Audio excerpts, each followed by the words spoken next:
What is going on, YouTube people? Northeast Ohio Cards and Comics here. Today, we have a lesson plan for our old pals over at HGA, courtesy of SGC.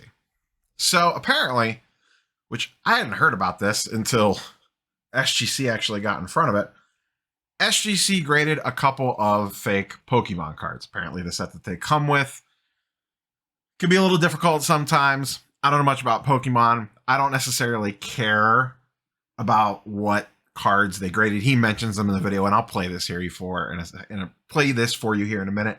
It's only 2 minutes long, so it'll just take a second. But if you didn't see this, so they graded these two fake Pokemon cards. Apparently they were very expensive Pokemon cards. Once again, not my scene, but they actually handled it like a legitimate company should and got in front of it and had a statement directly from the president, Peter, and laid out, this is what happened, this is how we're fixing it, this, that, and the other thing, as opposed to just either not saying anything or making angry Facebook posts or whatever. But just in general, this stuff is going to happen. These companies are going to screw up, whether it's PSA, BGS, SGC, CSG, whatever, but it's a matter of how you own it when you screw it up, which makes a difference. So I'll go ahead and play this real quick for you guys and girls. So HGA, if you're watching, take your pens and paper out and get ready to take some notes. What's up, guys? Peter from SGC here. I hope everyone's doing well today, and I want to apologize for my hat. I did not plan on making a video and kind of coming to all of you directly, but I did want to get out in front of a situation that arose around midday yesterday when it was brought to our attention. It seems that there is a very, very, very high likelihood that SGC has basically not only authenticated, but also numerically graded two counterfeit Top Sun Charizard cards. For anyone who doesn't know much about the Top Sun set, it is highly sought after. It is very rare, very collectible. And with that, the values of the cards are pretty substantial on the secondary market. There is no excuse for a mistake like this to be made, but I do want everyone to know that I just got out of a meeting with our grading team on kind of what went wrong here. We did conduct a full investigation into the cards and kind of the orders and really the entire environment in which these cards left our facility in holders when they were, in fact, counterfeit cards. We have made adjustments to our processes to account for some of those pitfalls, but I also want to be honest, guys, and let you all know that this will not be the last mistake that SGC makes. What's very important is that we're doing everything in our power to limit those mistakes and, of course, making right when they do occur. We're in contact with both of the owners of these cards, and they are currently, I believe, on their way back to our facility. That's when the official determination will be made that a mistake did take place, and that's when we will be fairly, I would say more than fairly, compensating all of those who were negatively impacted by this. I want to apologize to everyone, really anyone who's in the hobby in any manner. There's just no excuse for, a leading authority in authentication and grading to get it wrong. But all we can do, guys, is really just make it right. And just to add a little bit of context, SGC grades over 1 million cards a year, and this is the first instance that something like this has taken place in well over a year. So we're talking quite literally about a 1 in a million type scenario. But look, one too many, and all we could do is make it right, which we are actively doing.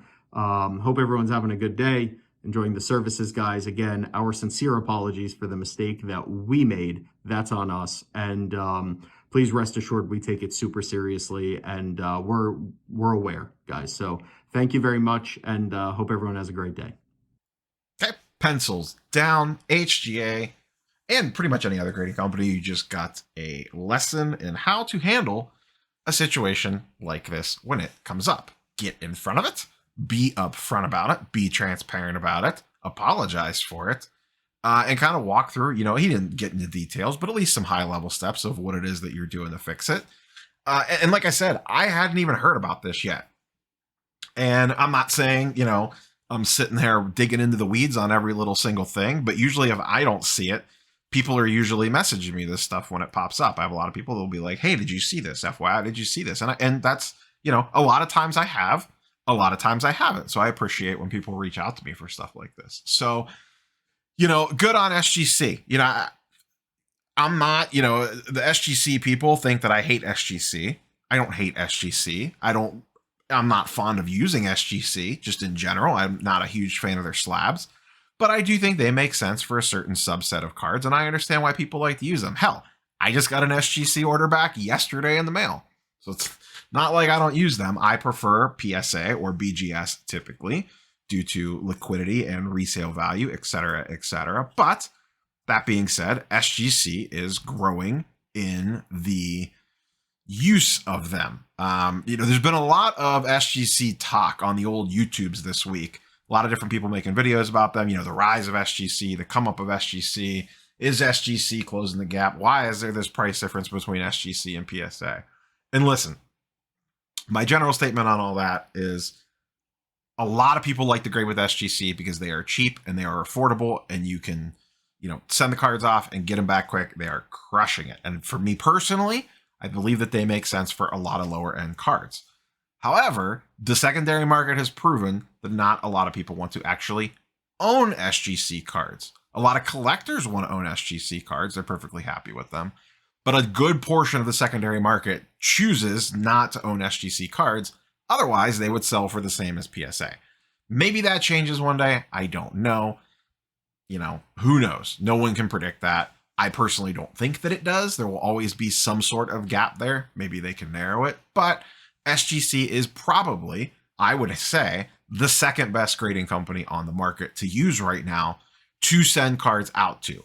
In regards to me personally, and this is me personally, I would rather own a BGS slab than an SGC slab in terms of what's in my case. But when it comes to actively sending raw cards to be graded, for me, it is PSA 1 and SGC 2. And I don't even really know that there's a third, to be quite honest with you. I would not actively send a card to BGS right now, in 99% of cards anyway. There's no way I would send anything to CSG at the moment.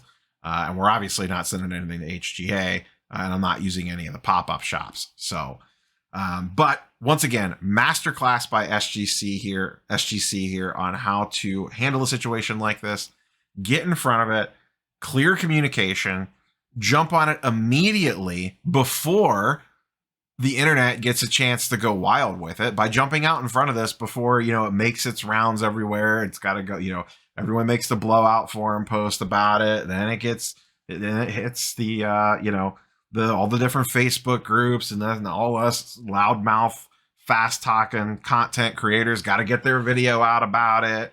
And then, 3, 4, 5 days have gone by, and the actual company that made the mess up, whatever it is, whether it's a fake card like this or the eBay authentication stuff with their shipping problems or just whatever, just generally speaking, now all of a sudden I hate to call it a news cycle, but in a microcosm it kind of is. There's this news cycle that goes on about everyone speculating on what happened. What are they going to do? Oh my God, they're terrible.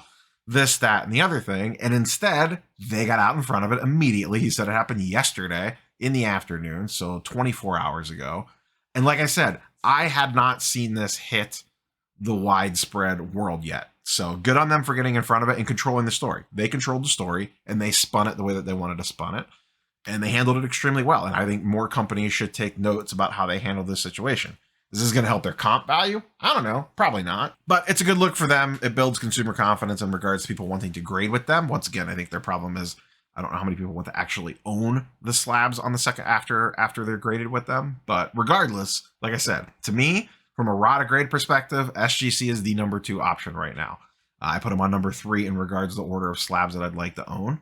So, once again, I kind of have a little bit of a rep as the SGC hater, and I've held them to the fire and been critical of them in the past, and I will continue to be critical of them if they do something wrong. But when they come out and do something like this that is correct and that I like, I will gladly talk positive about them. Like I said, I just got an order back from them yesterday. So that's all I got for you guys and girls today. Curious for your thoughts and comments down below, and we will catch you guys and girls on the next one. Peace.